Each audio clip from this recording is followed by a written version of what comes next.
विकी कौशल और मेघना गुलजार की बहुत ही इंटरेस्टिंग फिल्म सैम बहादुर का ट्रेलर आज रिलीज कर दिया गया है, जिसका सबसे पहले मैं आपको थोड़ा सा कॉन्सेप्ट क्लियर करते हुए चलती हूँ कि जिस तरह से मुझे कंफ्यूजन थी शायद आपको भी हो गई हो कि ट्रेलर के इस सीन के अंदर सैम मानेकशॉ सर को पाकिस्तानी आर्मी ज्वाइन करने के लिए क्यों कहा जा रहा है, क्योंकि वो तो इंडियन ऑफिसर थे। अब विकिपीडिया के अकॉर्डिंग 1935 के आसपास सैम मानेकशॉ सर ने इंडियन ब्रिटिश मिलिट्री ज्वाइन की थी, जहां कुछ समय काम करने के बाद उनकी posting 12th frontier force regiment में कर दी गई। लेकिन 1947 यानी पार्टीशन के बाद में ये वाली रेजिमेंट पाकिस्तान का हिस्सा बन गई, तो ऑब्वियसली वो भी पाकिस्तानी आर्मी चले गए। लेकिन फिर पूरे प्रोसेस के साथ उनको दोबारा रीअसाइन किया गया 8th गोरखा राइफल्स यानी इंडियन आर्मी के अंदर। और इसी के चलते हो सकता है कि उनके ऊपर से प्रेशर रहता हो कि भाई तुम पाकिस्तानी आर्मी ही ज्वाइन कर लो, लेकिन उनका तो जवाब जैसा कि आपने देखा कि मैं तो भाई पूरी तरीके से इंडियन हूँ।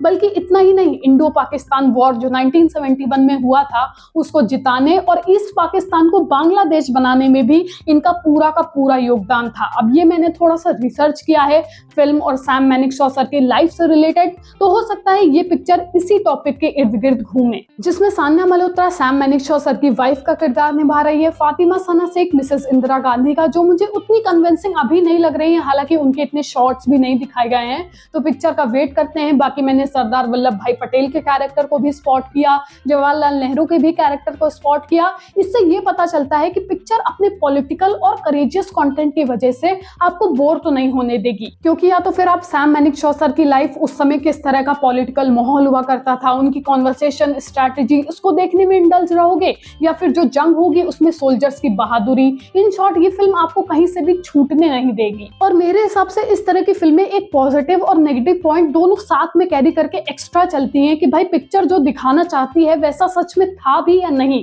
मतलब इसके पॉलिटिकल व्यू से। फॉर एग्जांपल बहुत सारे लोग सैम मानेकशॉ सर की बायोग्राफी देखने में इंटरेस्टेड हैं, तो बहुत सारे लोग ये भी कह रहे हैं कि इसमें जो पॉलिटिकल चीजें दिखाई जाएंगी हो सकता है कि वो एक प्रोपोगेंडा हो। अब इसके लिए तो मैंने हमेशा यही कहा है कि पिक्चर देखते वक्त ना आप कोई माइंडसेट बनाओ, ना उसके बाद ना कोई पहले, सिर्फ अच्छी चीजों से इंस्पायर हो, बाकी सब कुछ वही एज एन एंटरटेनमेंट फैक्टर के तौर पर छोड़कर चले आओ। बाकी इसमें तो कोई शक है नहीं कि मजा आने वाली है। विकी कौशल ऑलरेडी महारत हासिल कर चुके हैं इस तरह के रोल्स में। उनके मुंह से जब हम वो डायलॉग सुनेंगे भारी भरकम, तो गूज बम्स आना पक्का है। बस डर एक ही बात का लग रहा है कि कहीं ये अंडररेटेड ना रह जाए यार, क्योंकि दूसरी तरफ एनिमल भी बहुत कुछ नया पका रही है। रणबीर कपूर एकदम निखर के आए अपने कैरेक्टर में, वो तो एकदम ही कुछ अलग ट्राई कर रहे हैं, तो मैं थोड़ा सा डर रही हूँ कि कहीं विकी कौशल जो रिकॉग्निशन उनको मिलना चाहिए वो ना मिला रह गया तो बड़ा दुख होगा यार, क्योंकि इन दोनों फिल्मों के बीच में ना ऑप्शन का कोई चांस नहीं है। दोनों ही बहुत अच्छे एक्टर हैं, तो मैं चाहूंगी कि सब लोग दोनों को उतना ही मौका दे। बाकी एट लास्ट जज तो आप ही लोग हो।